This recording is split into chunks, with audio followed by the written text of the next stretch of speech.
Bismillah wa salatu wa salamu ala rasulillah. Jemi në muajin e madhërisëm të Ramazanit.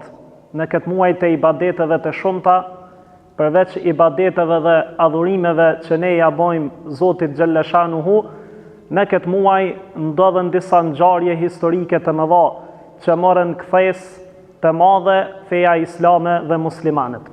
Një ndër këto ngjarje të mëdha historike që ndodhin në muajin e shenjtë të Ramazanit është edhe betejë e madhe e Bedrit. Kjo betejë u zhvillua në ditën e 17 të Ramazanit, në vitin e 2 pas hijretit. Emrin betejë e Bedrit e mori sipas vendit ku u zhvillua, i cili vend u quajt Bedr, e që gjendet dikun 150 km në jug-perëndim të Medines. Kjo betejë e madhe që u zhvillua ndodhi mes besimtarëve muslimanëve kundrejt pa besimtarëve apo idhujtarëve të Mekës.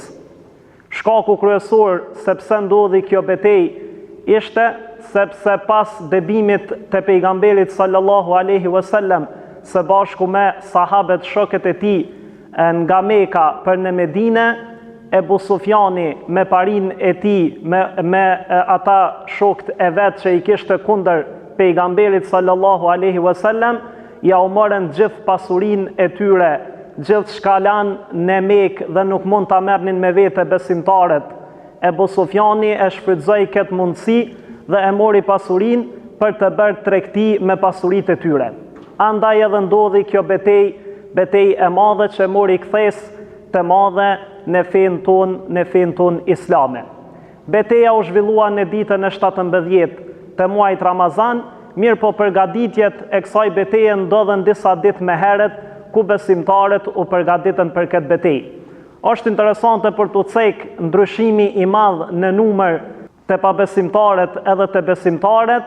Të pabesimtarët dikun kanë qenë mbi 1000 njerëz, mbi 700 deve dhe mbi 200-300 kuaj, do në thotë kanë pasur shumë armatime, kanë qenë të armatosur dhe kanë pasur shumë njerëz dhe shumë deve dhe kanë qenë të përgatitur mirë, ndërsa të besimtarët të Muhamedi sallallahu alaihi wasallam së bashku me shokët e tij kanë qenë një numër shumë i vogël në krahasim me pabesimtarët. Dikon 313 ushtar që u përgjigjen betejës së Bedrit dhe armatim i vogël kundrejt pabesimtarëve.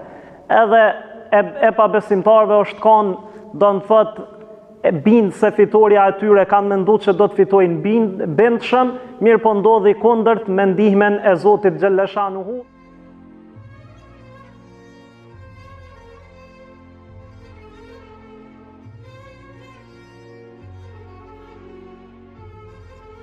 Në betejën e Bedrit në ndihmë muslimanëve ju erdhi Allahu Gjellëshanuhu me ushtrinë e tij me melajke.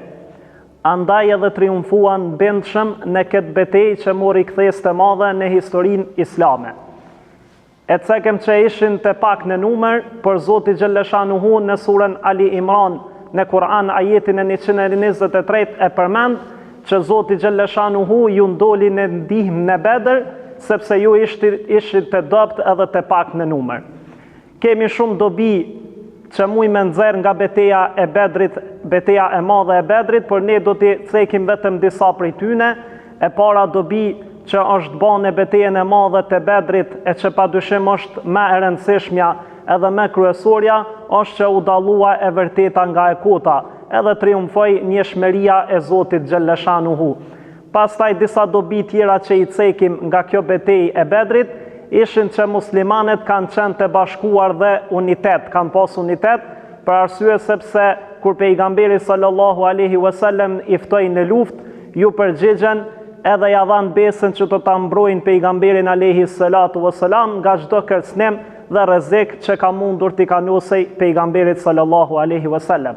Pra ka qenë unitet i besimtarëve, e që kjo neve na jep një përgjigje edhe na jep me reflektu edhe mbas sa shekujve që kur besimtarët janë të bashkuar, ata nuk mund të imposhtë askush, qoftë edhe ushtri e madhe që është kundër atyre besimtarëve.